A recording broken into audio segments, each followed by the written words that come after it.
Oddtaxi is still a series that I find to be incredibly underrated. I don't see a lot of people discussing this series despite it being one of the best series that I have ever watched. Don't let the animation, the art style, or even the fact that it's all mostly animals fool you that this series is for everyone. No, it deals with a lot of heavy topics and there's a lot of dark moments in this series as well. Topics that include a lot of things that many people who are adults can relate to, as this series mostly focuses on that, the struggles and the problems that adults have to face on a daily basis, and how some people are the way they are based on things that happen in their past. I can go on and on about the many things that make Oddtaxi one of the best animes that I have ever watched. No, in today's video, I'll mainly be focusing in one particular character that goes by the name of Sakura Wadagaki, a character in which in the outside it seems that she's a very innocent and can't do no wrong, actually one of the most dangerous characters to be in the Oddtaxi series. A character that shows us what some people are willing to do in order to achieve their dreams or make their dreams come true. But before we talk about Sakura, let's talk about one of the most important parts of the story of Oddtaxi, and that is the mystery as to who was behind the murder of Yuki Mitsuya.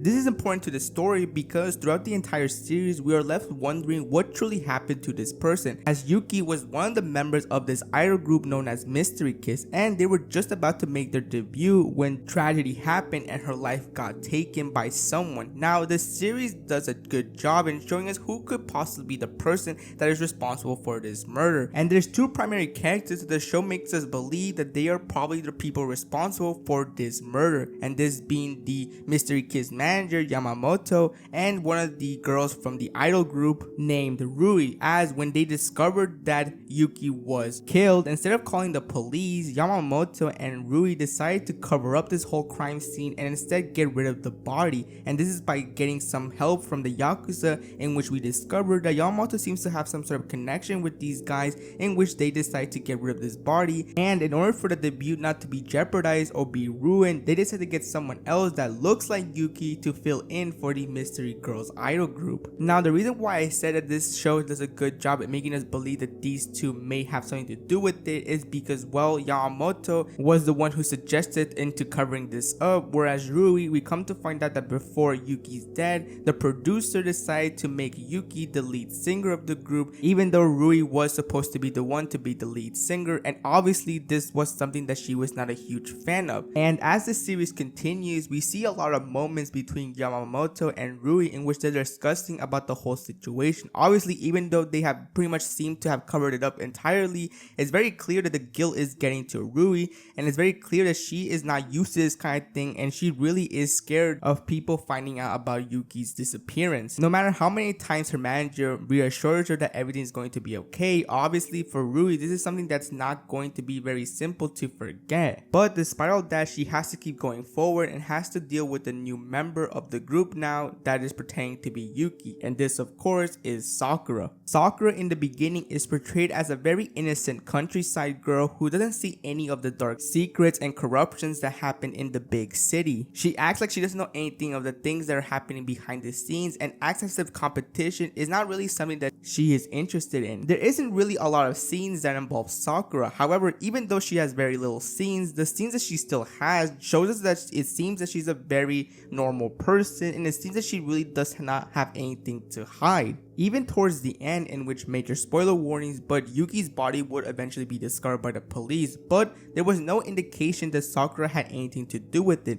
And of course, now that the body was found, this of course would be a major huge issue for Rui and Yamamoto, and eventually this will not only cause a huge scandal, but Yamamoto also was in a very bad situation. But of course, it's nothing compared to Rui, where she was pretty much being blamed for the murder of Yuki, and of course now that she is being the one accused, obviously her freedom is at stake, and that's pretty much how it seems the case of Yuki's is closed, where it seems that Rui was the person who had something to do with it, and now Yamamoto is also going to be screwed because he was the one that also participated in covering up the crime. But we come to find out towards the very end in which it wasn't Rui who took Yuki's life. No, it was in fact Sakura, creating one of the most biggest twists of the series, and probably one of the best ones at that, because I was not expecting to see this character, the character that seemed innocent, that seemed like she had nothing to do with it, be the one who was responsible for Yuki's death, and they actually showed us very quickly that she was in fact responsible for Yuki's death and made sure to cover her tracks pretty well. And the worst thing is that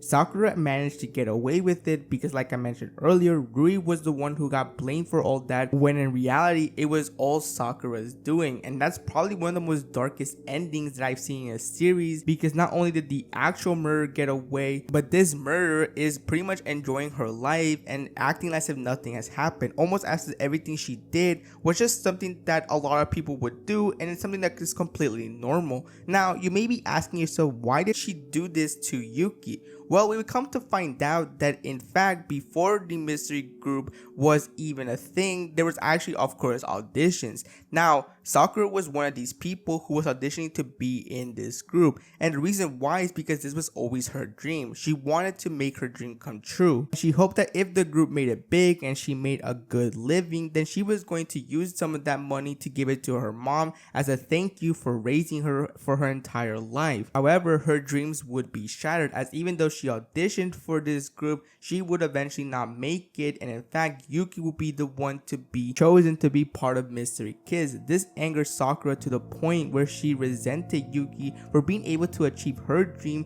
when she couldn't, and so she decided to do whatever it takes to get her dream become a reality. She waited for the right time for Yuki to be alone, and that's where she strangled her to death. And then unfortunately, Yuki's body will be discovered by Rui, and the rest is history. And once this dark secret was revealed, it really makes past scenes with Sakura all the more disturbing, as she was just simply going on with her life, having a usual conversation with the other members of the group, in which they had no idea that the person that was responsible for Yuki's death was right in front of them. And to make things worse, she had no issues pretending to be Yuki, pretending to be the girl that she killed, and that's what really makes Sakura all the more dangerous and even a psychopath. She was willing to do all this, she was willing to get her hands dirty in order to make her dream come true, which just shows us how selfish she truly is, as she only cares about herself and nobody else. But even though she managed to get away from this gruesome crime, and even though she managed to get someone else to be blamed for it, it was still not enough for Sakura, as she wanted to get rid of someone else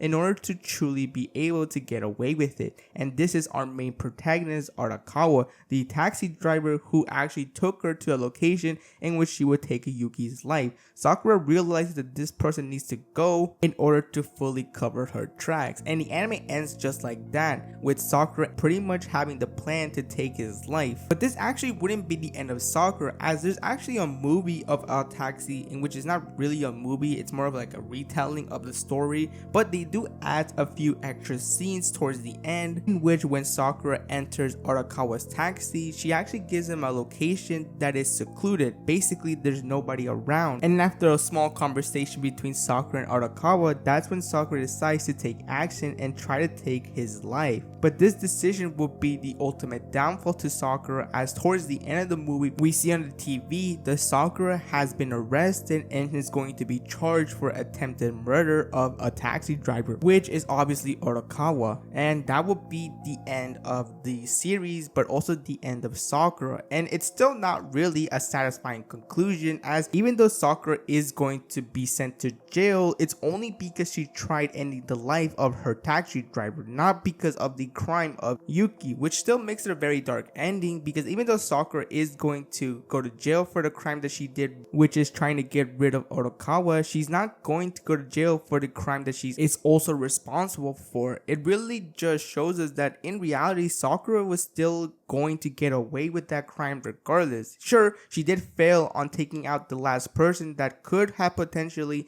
made her be a link to Yuki's murder, but since she was able to cover her tracks really good regardless, it's up to us to wonder whether or not she's truly going to be linked to Yuki's death. And I highly doubt it, considering the fact that the police already has somebody that they believe was the one responsible for it, and that is Rui. So yeah, it's a very complicated situation, And it's a very disturbing one as well, because like I mentioned in the beginning of the video, Oddtaxi handles a lot of heavy subjects and a lot of things adults have to face through in real life as well. So this is not really far off from reality. Sakura is one of these people in real life that don't care about other people. They don't care about other human life. They are willing to take someone's life away if it means that it benefits them, or if it's something that they have to do in order to achieve the dream or goal that they have. And that's really what makes it all the more frightening. It could be anybody around us. There are some people just like the Sakura that put up a persona or hide behind a mask, showing themselves as this very nice, innocent person that can do no wrong and will never hurt a fly,